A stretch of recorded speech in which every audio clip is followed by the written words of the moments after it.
In today's video, we're going to be taking a look at how Brickadelphia does its roads.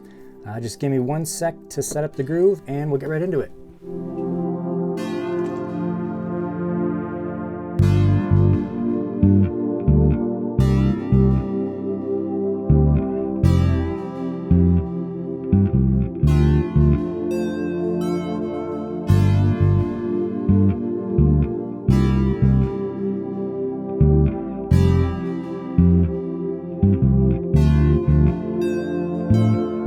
Welcome back everyone, I'm Steve, and in today's video I just wanted to share with you guys how I build the roads in my Lego city.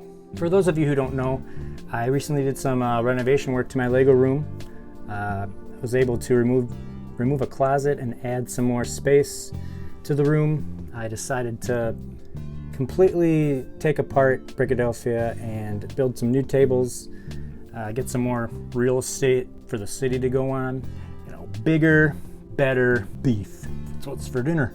It's still relatively early and I'm still in the planning process, but I thought this would be a great opportunity to kind of show you guys the basic framework for how I build my roads and incorporate it into my city. So, les grillons. It all starts with a 32 by 32 base plate. For now, the bricks that we're using, they don't have to be your prettiest bricks. The colors that we're using here, they are not important. So bring out all of your orange, your yellow, your pink bricks, bricks that have teeth marks in them. Brick separator, guys, it's your friend. Don't use your teeth, all right? If you want to swap out some of the 2x2 bricks I use here with some Technic bricks, just to lock them in a Mills plate fashion, you can do that too. Once I put that second layer of bricks on, I begin to add plates to the top. This area is going to end up being your sidewalk. And lastly, I add this row of 1x4 and 1x6 plates here. This is just where the curb is going to go. Now with the framework in place, we can begin to add all of the pretty bricks. Oh, pretty bricks. This is where you're going to need to start thinking about color schemes and what kind of Lego pieces you actually want to use.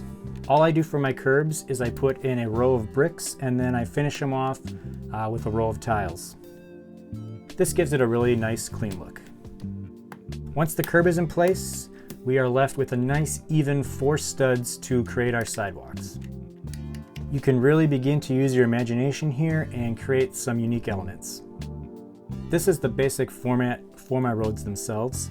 Depending on where you live, it might look a little different, but where I'm from, most of the roads have yellow lines down the middle and white lines along the sides, so that's just what I went with.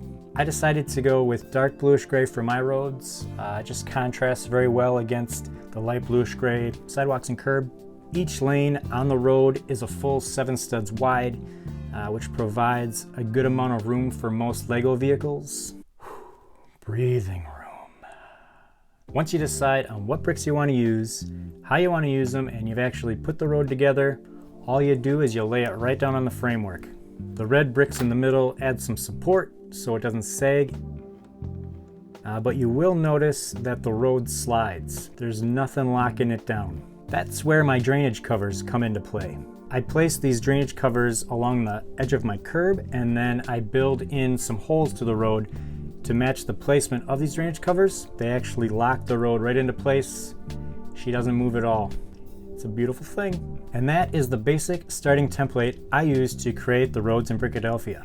You can start with this and then just go crazy with details from there. You can do crosswalks, you can do potholes, you can use modified bricks, you can use discolored bricks. One little pro tip, if I can call it a pro tip, if you decide to go the brick-built road route, you're probably going to be ordering a lot of bricks online. Most of these bricks will not be made from the same batch from the Lego factory, so they're not going to match with each other even though they are the same color. Use that to your advantage and just sprinkle those in different areas in the road. It adds a nice texture there as well.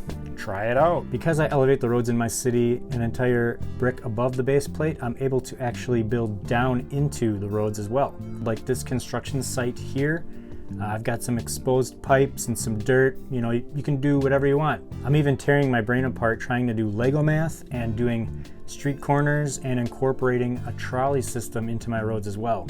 Cool little details like that make your city more unique, kind of separate it from other people's cities, which is always a good thing. Yeah, you do end up using a lot more pieces, and it probably does cost you more money than it would if you're just using the standard Lego road plate, base plate. But as you can see with this quick little video that I've made, the possibilities really are endless to make your city quite like no one else's. I would love it if you guys would drop me a line in the comments. Tell me how you guys do your Lego roads. If you found this video useful or maybe overall enjoyable, click that like button. And as always, we'll catch you next time. Bye! Drop me a line in the comments. Let me know how you guys do your roads. I love to hear it. I love to hear from you. I love to hear from you. I'd love to hear how you guys build your roads. Drop me a line in the comments. Overall enjoyable. Drop me a line in the comments and tell me how crappy this accent is, 1 to 10. I'm so burpy.